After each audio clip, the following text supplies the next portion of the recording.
Good morning my dear students. मैं आपका विज्ञान अध्यापक शुभम तिवारी, माया ज्ञानोदय संस्कार अकादमी विरधा ललितपुर से आप सभी विद्यार्थियों का आज विज्ञान विषय की इस कक्षा में बहुत बहुत स्वागत करता हूं। विद्यार्थियों, आज 14 अक्टूबर 2020 दिन बुधवार की इस कक्षा को प्रारंभ करते हुए आज मैं आप सभी विद्यार्थियों के लिए ऊर्जा के अंतर्गत आज हम ऊर्जा के प्रकार, जो कि हमने पिछले वीडियो में भी आपको समझाए थे, पर पूर्ण रूप से आपको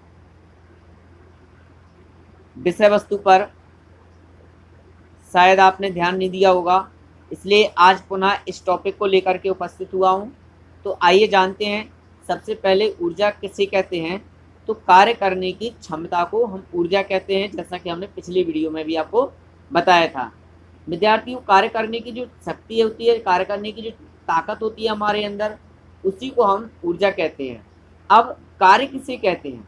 विद्यार्थियों, विज्ञान किसी कार्य को कब कहती है कि आपने कार्य किया?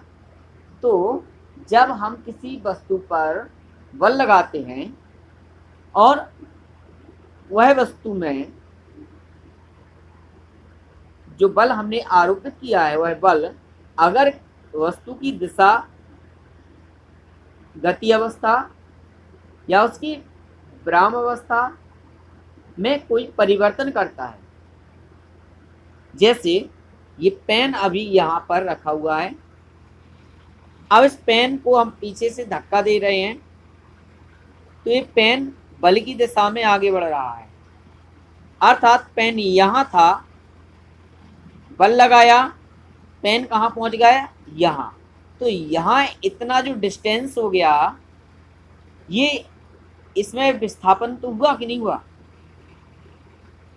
तो जब किसी वस्तु पर आप बल लगाएं और उस वस्तु में विस्थापन हो, वह वस्तु विस्थापित हो जाए, तो इसको विज्ञान की भाषा में कहते हैं हमने कार्य किया। लेकिन जब किसी वस्तु पर आप बल लगाते हैं और वस्तु में कोई विस्थापन नहीं होता है,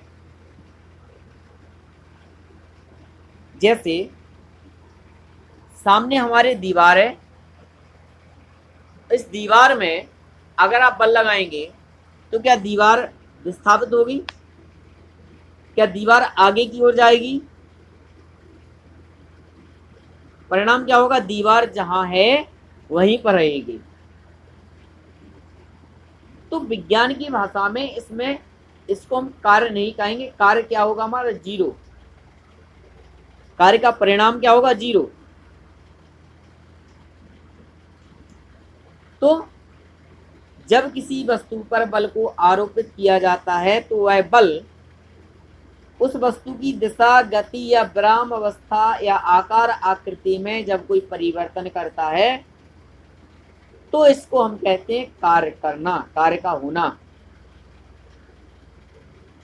अब किसी भी वस्तु पर या किसी भी वस्तु के लिए अगर आपको कार्य करना है तो कार्य के लिए कुछ शर्तें हैं, जैसे नंबर 1 वस्तु पर बल लगाना, दूसरा बल की दिशा में विस्थापन होना।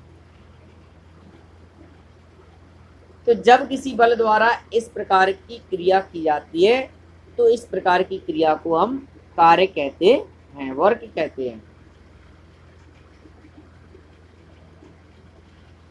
अब विद्यार्थियों, जब किसी कार्य को किया जाता है तो उस कार्य को करने से उस वस्तु में ऊर्जा का संचय हो जाता है,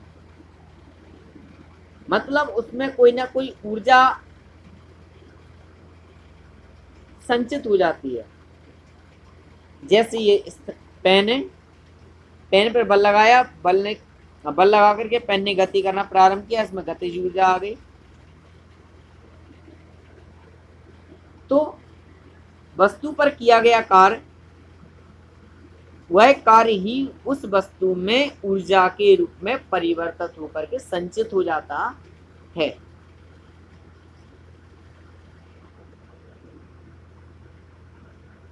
विद्यार्थियों, और जब किसी वस्तु में कोई ऊर्जा संचित हो जाती है तो वह ऊर्जा युक्त वस्तु बल लगाने में सक्षम होती है। मतलब जैसे कि ये पेन रखा है और ये रिमोट है, या ये आगे पेन कर देता हूं, पीछे रिमोट।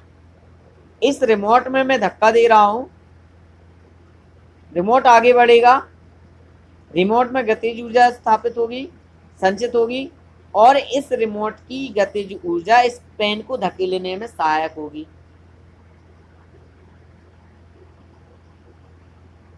तो यही है कि जब किसी कार्य के दौरान उस वस्तु में ऊर्जा संचित हो जाती है तो वह वस्तु जिसमें ऊर्जा संचित हुई है वह वस्तु भी बल लगाने में सक्षम हो जाती है। अब बात करते हैं ऊर्जा के विभिन्न रूप क्या हैं। नंबर 1, यांत्रिक ऊर्जा। विद्यार्थियों, आपने जो चाबी वाले खिलौने हैं, यहाँ पर जो एग्जाम्पल दिया है, सभी ने चाबी वाले खिलौनों से काफ़ी खेला होगा। हम खिलौने में चाबी भर देते हैं और खिलौने को छोड़ देते हैं, खिलौना चलना प्रारंभ हो जाता है। यहाँ पर अगर इस बात को आप समझें, ये चाबी लगी हुई है,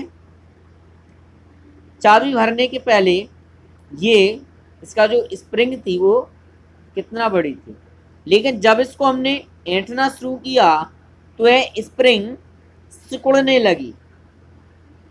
जब चाबी द्वारा ऐंठन भरी जाती है तो स्प्रिंग सिकुड़ जाती है, यानी